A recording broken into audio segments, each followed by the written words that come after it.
Hey guys, what's going on? John here from What's Spinning here tonight to chat about this new Drake sort of compilation album, Care Package. Drake, for years, has been an artist that, honestly, I've actually defended more times than not. At first, I wasn't really into him, but around the time of Take Care, and if you're reading this, it's too late, I was actually getting into a lot of what Drake was doing. Well, sure, he was often very sappy and cheesy and corny. The guy brought in a lot of emotion that was needed in rap at the moment. But for me, ever since it's been kind of like a downfall as far as Drake's discography goes, I was not into Views, I was not into Scorpion, I was not into More Life. It's just been rough lately.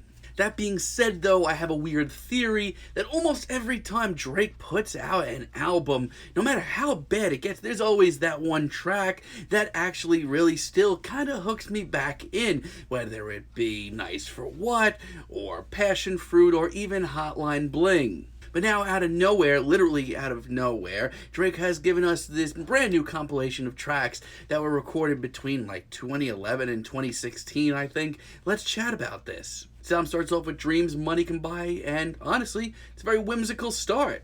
And call me crazy, but I actually really love this track. It's just so minimal, it's ice cold, it reminds me a whole lot of If You're Reading This, It's Too Late. With everything good that I've said about Drake over the years, I still continue to love whenever he jumps on one of these icy cold beats. This is Drake at his most braggadocious in parts, but it's also him at his most somber. I really didn't believe it at the time that these tracks were recorded at an earlier date. I kind of thought that Drake was punking us and just letting out another 17-track album, but honestly, hearing this track makes me a believer for a moment. I enjoy How About Now quite a bit as well. Like, if you hate hearing Drake on these big, expensive, gaudy beats, this is something you're going to want to look into. I mean, there are some unbearably cheesy lines, but like if you're tuning into a Drake album, you already know the drill. I mean, between him talking about deleting women's phone numbers and his girlfriend's dad, like, I'm tapping out at times. Still, I do really like the very DIY feel to this track. So much so that I can, like, dismiss a lot of the issues that this one has. Now, Days in the East is the first track here that's sung more than it is rapped, but honestly, it's pretty much money for the whole track. It's aggressive, it's in your face, and it's incredibly bitter. Like, I'm actually shocked that these tracks were recorded in, like, the peak of sappy Drake mode. I mean, to say that this track is bringing anything new to the table would be a lie, but for a more gritty Drake track, this is really slick. 4 p.m. in Calabasas, honestly, this track is grimy as hell.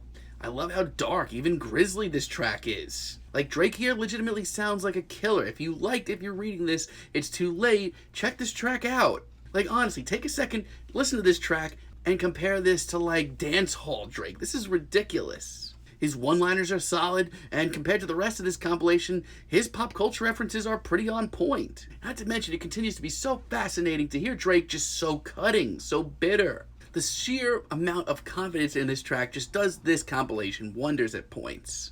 I also do really enjoy the Jodeci freestyle featuring J. Cole. I like the very elegant yet very spacey beat. Like, it's actually a really interesting instrumental overall. It has some very throwback elements to it, but it also sounds futuristic at times. It's very cool. Like, this compilation is a hodgepodge of ideas for sure. But some of them, like this, are really, really great ideas. Like, I may have been talking earlier about just how great some of these very minimal beats are, but here we don't get that, and for a few short minutes, it's actually pretty stunning. And J. Cole's verse is okay. I mean, I've never once in my life been a J. Cole fan, but I honestly think that his verse here is pretty solid. Not amazing, but it's solid. And Club Paradise is really strangely cinematic and really cool. Very chilly beat that's lurking in the background is really nice, and Drake, once again, comes off super confident. As a really nice treat, I feel like this could have landed very nicely on Take Care. So much so that it actually really makes me miss the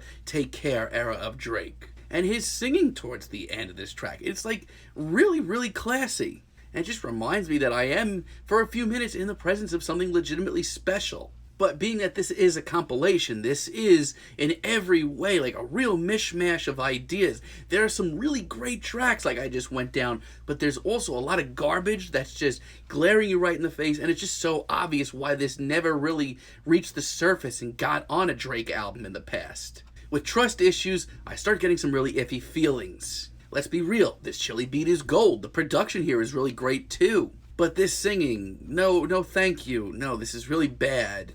The reason that albums like If You're Reading This It's Too Late came off so well is just how confident Drake sounded on those albums. This is not that. As a matter of fact, he sounds like he can crumble at any given second. As a matter of fact, outside of that last verse, he sounds completely bored with this track. It's times like this that I really do get why these tracks are just being unearthed now. Draft Day is so middle of the road. I do like the sort of upbeat vibe here. That's a nice switch up. But lyrically, like, absolutely not. Like, no freaking wonder this was left off an album. This is so damn cheesy. Not to mention his wordplay and, like, the bratty attitude that comes out here. It's just so unlikable. I would even go as far as to say that this doesn't even sound like it was recorded during the same time period as any of the other tracks here. And the sports references, non-stop, just seems cheap. Yuck. I Get Lonely later on, like, I just sat here most of the track just shaking my head saying, no, Drake, no. This track is bad. Like, this is one of the cheesiest tracks that I've heard from Drake in years. I'm not even kidding. I'm not even exaggerating. Literally years. And his singing here is so half-hearted. I literally feel like Drake threw this together in less than 5 minutes as like a bonus track. I just know that he can do a lot better than this. Then we have My Side, which just has all the potential in the world. I do like the very off-kilter and spacey, almost psychedelic vibe to this. The production and the constantly shifting beat, like, where is this coming from? I've never heard this from Drake. Like, honestly, this is some experimental stuff, and I wish that in some bizarre alternate reality, Drake would dive headfirst into this. But the vocals here, my God, they are not good. He's made a career out of being a rapper and a singer, but yet here, he's doing neither. And some of these lyrics, like, good Lord. And it's such a shame because this beat is such a trip and this track has so much potential. And coming after a list of some of the best tracks here, we have Free Spirit featuring Rick Ross, and like, here's the filler, guys. This one completely brings down the class of the rest of the album, honestly. Once again, it's more of an upbeat tune, and I do think that's pretty cool. But for me, the production is just a little bit too glistening here. And once again, we have the return of some of Drake's absolute worst songwriting I've ever heard. The whole theme of this track is so cheesy. This whole thought of tattooing someone's name on your arm or shoulder just so they'll always be there in spirit. Good God, I thought we were behind this. I mean, clearly we are because this was like made years ago, but like, wow, this is bad. Not to mention, I've loved Rick Ross and Drake together in the past. They've actually led to some of my favorite Rick Ross tracks ever. This is not one of them. And by the time that heat of the moment rolls around, like, I'm really starting to drag. There are a lot of genuinely fantastic and interesting concepts and ideas on this album. But when this album is bad, God, it's bad. These lyrics, between lyrics about the youth and lyrics about police, like, help me. And this beat is dragging along so sluggishly, like it's one of the least interesting here. I honestly think that this is by far the worst track of the bunch.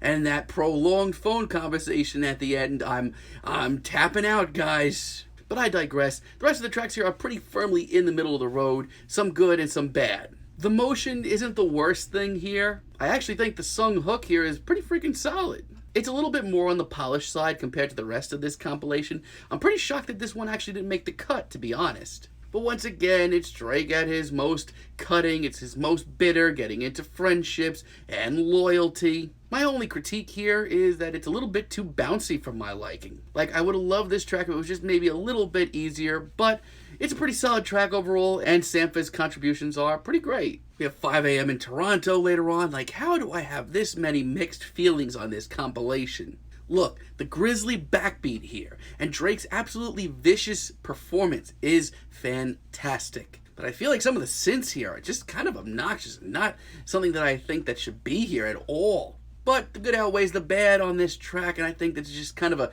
victory lap of sorts for Drake. Just, be wary of some of these pop culture references because they are dangerously cheesy at some point. Girls Love Beyonce featuring James Fauntleroy. It's pretty interesting, actually. I actually do really like the lumbering beat here. I think that's pretty cool. And the inclusion of the sung hook from Destiny's Child, Say My Name, is really classy as well. I mean, this, like, by this point, is far from the gritty, minimalist rap that Drake was putting out earlier on this compilation, but still, this is pretty solid.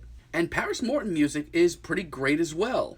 To be honest, overall, I just love the feel of this track. The suffocating beat is really nice, and between Drake's vocals, which are honestly some of his most heavenly here, and the nice pianos, this has some really interesting dynamics here. Once again, I kinda could have easily seen this showing up on Take Care or Thank Me Later. But sadly, this track picks up into a more aggressive track, and honestly, it kinda loses me. Once again, it evolves into this track, and I just really don't like the direction that it's going. I'm not really that into the gussied up beat. Like, it's not the worst track here. There's a lot of elements that are working great for this track. But overall, this is middle of the road. And this album finishes off with Can I featuring Beyonce. And honestly, this track really sums up this entire compilation. It's so middle of the road. This beat is kind of just thrown together. And maybe I'm asking for too much, but I was expecting more from Beyonce here. But I do really continue to love Drake's very intense performance. Like, honestly, I feel like this track here, as a finale, sums up so much of this compilation. It's such a mishmash, such a hodgepodge of ideas that's all over the place. So in conclusion, this is actually a fascinating compilation album from Drake. There are more than a handful of tracks on here that are genuinely, like, really cutting edge for Drake and really telling of the direction that he was going to go. Shows him going down a more bitter, a more aggressive, and a more edgy route, and I love that. In a lot of ways, I feel like this points very easily to the road that he took on If You're Reading This, It's Too Late. But there are also a handful of tracks on here with god-awful production and even worse songwriting, and it's just obvious why these tracks are being just unearthed now. But still, hot take, and I'm leaving you guys with this. I would rather listen to this compilation more than Views, more than Scorpion, and more than More Life any day. I do think, even though if it's just by a little, the good outweighs the bad. I'm feeling the absolute lightest of light sevens on this compilation. But let me know what you guys think down below. If you liked the video, be sure to give us a like, give us a subscribe, and let me know down below what you would like for me to chat about in the future. And until next time, have a great day, guys.